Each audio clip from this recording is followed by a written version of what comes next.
மணப்பெண்ணின் பிரத்யேகமான திருமணம் விவாஹா தி Chennai silks.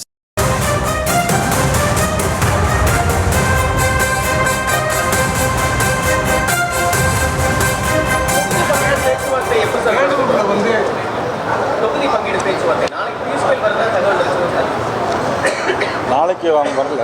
Prime minister வந்துட்டு போன பிறகு அதனுடைய அண்ணன் இபிஎஸ் அவரோட கலந்து பேசி எங்களுடைய அகில இந்திய தலைமை என்ன சொல்லுதோ அதனுடைய அடிப்படையில் நாங்கள்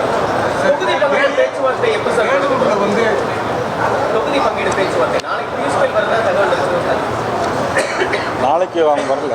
பிரைம் மினிஸ்டர் வந்துட்டு போன பிறகு அதனுடைய அண்ணன் இபிஎஸ் அவரோட கலந்து பேசி எங்களுடைய அகில இந்திய தலைமை என்ன சொல்லுதோ அதனுடைய அடிப்படையில் நாங்கள்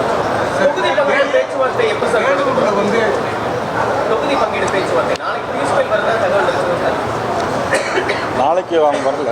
பிரைம் மினிஸ்டர் வந்துட்டு போன பிறகு அதனுடைய அண்ணன் இபிஎஸ் அவரோட கலந்து பேசி எங்களுடைய அகில இந்திய தலைமை என்ன சொல்லுதோ அதனுடைய அடிப்படையில் நாங்கள் நாளை பியூஷ் கோயல் தமிழகம் வரவுள்ளதாக வெளியான தகவலுக்கு நயினா நாகேந்திரன் மறுப்பு தெரிவித்திருக்கிறார். மேலும் விவரங்களோடு இணைகிறார் செய்தியாளர் லதா. வணக்கம் லதா, விவரங்கள். வணக்கம். நாளை பாஜக தேர்தல் பொறுப்பாளர் பியூஷ் கோயல் தமிழகம் வர இருப்பதாகவும் இபிஎஸோடு தொகுதி பங்கீடு பேச்சுவார்த்தை நடைபெற இருப்பதாகவும் செய்திகள் வெளியான நிலையில தற்போது பாஜக மாநில தலைவர் நயினார் நாகேந்திரன் அதற்கு மறுப்பு தெரிவித்திருக்கிறார். பியூஷ் கோயல் தமிழகம் வரவில்லை என்றும் தொகுதி பங்கீடு பேச்சுவார்த்தை நாளைய தினம் நடைபெறாது. பிரதமர் மோடி அவர்கள் மதுரையில் நடைபெறக்கூடிய அந்த நிகழ்ச்சிக்கு வந்து சென்ற பின்னர் அதற்கு பிறகுதான் அந்த தொகுதி பங்கீடு பேச்சுவார்த்தை நடைபெறும் என்ற தகவலை நயினார் நாகேந்திரன் தெரிவித்திருக்கிறார்.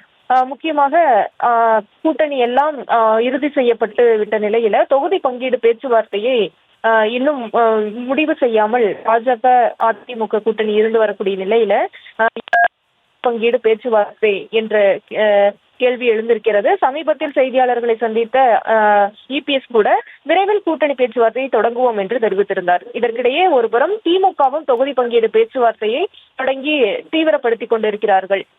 அதிமுக எப்பொழுது தொடங்க போகிறது, எப்பொழுது இந்த தொகுதி பங்கீடு பேச்சுவார்த்தை முடிவுக்கு வருகிறது? ஏனென்றால் இன்னும் தேர்தலுக்கு இன்னும் 4 நாட்கள் கூட முழுமையாக இல்லை. எனவே விரைவில் முடித்தாக வேண்டும் என்ற ஒரு கட்டாயம் இருக்கக்கூடிய நிலையில இது போன்ற பேச்சுவார்த்தைகள் எல்லாம் எப்பொழுது தொடங்கும் என்ற எதிர்பார்ப்பு இருந்து கொண்டிருக்கிறது. எனவே பிரதமர் மோடி அவர்கள் மதுரையில் நடைபெறக்கூடிய என்டிஏ கூட்டணியின் பொதுக்கூட்ட நிகழ்ச்சிக்கு வருகை தர இருக்கிறார். அவர் வந்து சென்ற பிறகு கூட்டணி குறித்து இபிஎஸோடு கலந்து பேசி கூட்டணி குறித்த பேச்சுவார்த்தையை தொடங்குவோம் என்று நயினார் நாகேந்திரன் தற்பொழுது தெரிவித்திருக்கிறார். எனவே நாளைய தினம் பியூஷ் கோயல் வருகை தர இருப்பதாகவும் அவர் இபிஎஸோடு தொகுதி பங்கீடு பேச்சுவார்த்தை நடைபெற இருப்பதாகவும் வெளியான செய்திக்கு அவர் மறுப்பு தெரிவிக்கக்கூடிய வகையில இத்தகைய தகவலை கொடுத்திருக்கிறார். ஒருபுறம் பியூஷ் கோயல் அவர்களுக்கு காலில் சிறிய காயம் காரணமாக மைனர் சர்ஜரி செய்யப்பட்டிருப்பதாகவும் அதனால் அவரால் வர முடியவில்லை என்றும் பாஜக வட்டாரங்கள் நம்மிடையே தகவலாக தெரிவித்திருக்கிறார்கள். இப்படி இருக்க நாளைய தினம் பியூஷ் கோயல் வரவில்லை என்றும் தொகுதி பங்கீடு பேச்சுவார்த்தை நாளைய தினம் நடக்காது என்றும் நமக்கு தகவல் அந்த நயினார் நாகேந்திரன் தகவல் தெரிவித்திருக்கிறார்.